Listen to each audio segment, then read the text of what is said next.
What's up, guys? So I apologize that my videos have been in my room lately. I'm just extremely busy with training, prep, college stuff that's starting up now, and a bunch of other miscellaneous things I am doing.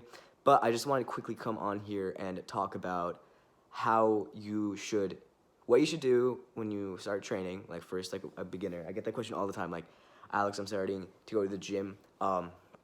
What should I do? How should I train? And I'm gonna also talk about how to put on weight and how to lose weight. Because honestly, it's way simpler than like you think. So it's just it's just continuously doing it. That's the hard part. So when you first start at the gym, I get this question a lot, like, oh, what's some home workouts that I should do? How can I train at home? A lot of things involving how can I not actually get a gym membership? And I'm gonna just say it flat out right now. I don't believe at working out at home. I'm sorry. It's first off, I have a treadmill in my basement, and I do have some weights in my basement because when I first started, I was just like everyone else. I was extremely insecure, and I didn't want to go to the gym to work out. I just wanted to do it alone in a basement. But let me tell you something. It's expensive. All that equipment is expensive. Even just dumbbells, they're not cheap. I got up to like 50, 60-pound dumbbells in my basement. They're not cheap. Instead of paying for those, go get a gym membership. You know what I'm saying? Not every gym is expensive. Some are very price affordable, in my opinion. You're gonna get way more bang for your buck, and you have there's so much you can do. I mean, you can do a lot with dumbbells. Don't get me wrong, but I think you just have so many more options in a gym and the environment you are in. Instead of being so insecure and like, oh my God, look at these guys, they're bigger than me. Use that inspiration. Use that as fuel. Be like, you know what? I'm gonna be like that one day. So I think the mindset going into starting to work out needs to change. You need to get your ass into a gym. I'm sorry. I don't believe in home workouts if you're trying to put on like a substantial amount of muscle. I just don't think it's going to work in your favor. Two, keep it simple. I'm just gonna tell you what I did, and any mistakes I made. Don't overtrain. Like, I mean, in the beginning, in my opinion, like your body is like right in the beginning. I'm saying like you've never touched a weight before. Your body is so not used to it. If I were you, I would train 4 days a week max. I would do like 2 upper body days and then 2 lower body days. I think that would be good. So like let's say Monday upper body, Tuesday lower body, Wednesday rest, Thursday upper body, Friday lower body, and then rest. Or you can do it the other way and do lower body first, upper body first, then take 2 rest days, and then repeat that, and then take 1 rest day. So there's a lot of combinations, but I think the upper lower body split is a great one you can start out with. I think a lot of people, you hear like leg push pull is one when you do like legs, then back and biceps, and then chest and triceps shoulders. I just think that's too much for a beginner. Like right in the beginning, I think you should keep it even more basic. For the actual movements, again, keep it basic. Learn the correct form, and don't rely on just machines. If I were you, I would a lot of people just do machines because they're scared of the free weight. You don't have to be dumbbell shoulder pressing 80 pounds like week 1. Like no one's expecting that of you. So grab whatever you can and that you can do good form, and learn the movement. Keep it simple. If you're a beginner, I would say 2 upper body days, 2 lower body days. Do the basics. Upper body, dumbbell. I'm a big dumbbell advocate over barbell for chest, but you try both. So let's say dumbbell press for chest, dumbbell shoulder press for shoulders, dumbbell lateral raises. What else for upper body? Oh, back, barbell rows, deadlifts, rack pulls. You don't need to do 500 moves in a training day. You need to do a couple quality sets and reps and really push yourself. And every week, really, really push yourself and contract and learn the proper form, and you will grow, or you will diet and you will keep the muscle on. You don't need to do 500 moves. Just learn the right moves and learn to do the moves right and really feel the movement. Close your eyes when you do back. Feel that contraction. Roll your shoulders back. There's so many things you guys got to do your research. It's important, and you should have two main goals when you first start working out: building a muscle-mind connection, and really learning the proper form. And actually, I would say third, starting to really get into the nutrition aspects of this, because if you really want to take it seriously, nutrition is very important. So, now part two. Let's say you just started working out, and you made yourself a solid split that allows for recovery, because recovery is important. You can add in cardio on a rest day and make it like an active rest day. That is up to you depending on your goals. And now you need to figure out the nutrition aspect. So, if you want to put on weight, it's very simple. You need to be in a caloric surplus. A caloric surplus means you need to be you have a caloric maintenance amount of calories you need a day to maintain your weight. You need to eat over that. If you want to diet and lose weight, you need to be in a caloric deficit, meaning under your caloric maintenance, eating less calories than your body needs to maintain your weight. Because when you have less calories, then your body is forced to go to your fat storage and other things for energy. So you will lose weight. It gets more complicated when you have to also consider muscle maintenance and other things of that nature, because that's when, in my opinion, you should start getting into macros and eating 5 to 6 meals a day, splitting up the protein and fats equally, distributing the carbs throughout the day. So it really depends on your goals. If your goal is just to lose weight, like you couldn't give a damn if you kept muscle on, whatever. You're like, Alex, I just want to look good for the beach. I'm a girl or I'm a guy. I just want to get skinnier. Then all you need to be is in a caloric deficit. That's it. I mean, you should be eating cleaner foods because you're getting less food in. So you need those nutrients, because it's, you're going to feel so much fuller from eating rice and chicken, which sounds boring, but rice and chicken or whatever, eggs and oats and things of that nature, than eating a Pop-Tart. You're just going to feel so much hungrier if you eat that Pop-Tart, because it's going to go through your body so quick. You're going to have such high blood sugar spikes throughout the day, and then low blood sugar. You're just not going to feel good. So that's the point of eating healthy when you diet.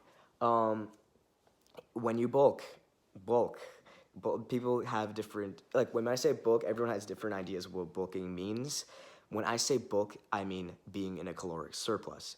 If you just want to put weight on and you don't care if it comes from fat or muscle, then you just got to be in a caloric surplus. That's it. But if you do care and you want to be muscle, then there's a couple more things you need to do. And this applies for dieting too. So the only thing that should be changing from the dieting to putting on muscle is the amount and quantity of food you're eating. You have to, and in the spectrum of caloric surplus or caloric deficit. That's it. The rest, same applies. This is how bodybuilders do it. So, protein, the gold standard is about 1 gram per pound. So if you weigh 150 pounds, you should be getting 150 grams of protein a day, at least. I have it higher than that, way higher than that, honestly, but you need to see what works for your body. I really function well on high protein.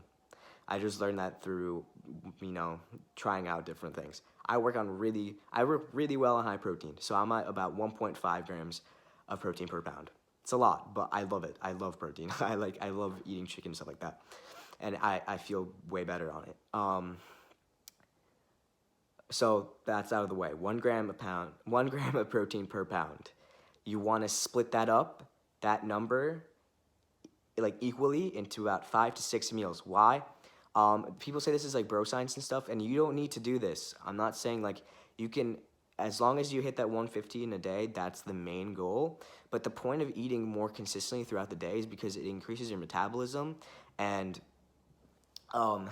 especially if you're in a deficit, if you allow your body to not get food in more than 3-4 hours, your body's gonna go into a mode where it starts eating away muscle, and you don't want that, because if you are someone that wants to diet but keep on muscle, it's important that you eat more frequently.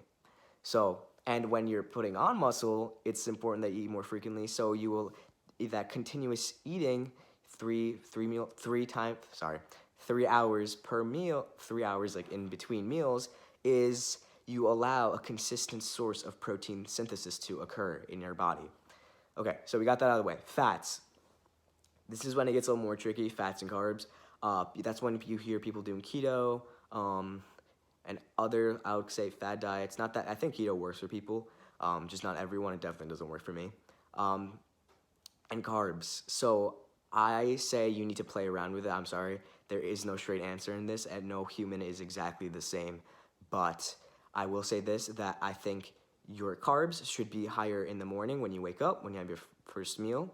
And I would have it pretty much like, the reason why, if you're eating 5 to 6 times a day, your last meal is going to be pretty late. My last meal is literally 12 in the morning. So I don't have carbs in that meal. Spiking insulin at nighttime studies have shown that it decreases human growth hormone activity when you sleep. Human growth hormone really helps and assists with muscle, building muscle and also muscle recovery. So that's a no bueno. So that's why I say last meal, meal 6 or 5, don't have carbs in it. Just protein and fats to get you through the night, so you have something in your stomach while you're fasting. Because technically when you're sleeping, you are fasting. What else? Right, carbs and fats. I personally have higher carbs around my pre-workout and post-workout meal. So I have carbs in my meal 1, meal 2, which is my pre-workout usually, and then my meal 3, which is post-workout, and then meal 4, 5, 6 don't have carbs. But I'm dieting.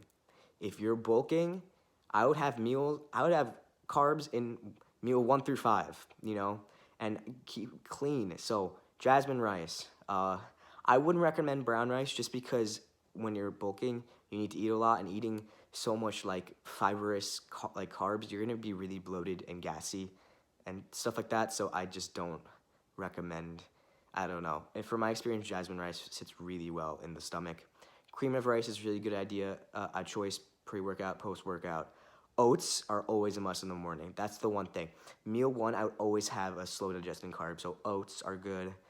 Ezekiel bread, stuff like that, I definitely recommend for your first meal of the day. What else is good? Sweet potato. Potatoes, I guess. Yeah, I would say potatoes. I don't eat bread, I'll be honest. There's so many better options. Even like if you have lentils and stuff like that, those are better. Beans and stuff like that are way better carb option than gluten, in my opinion. I just think gluten is so bad for us.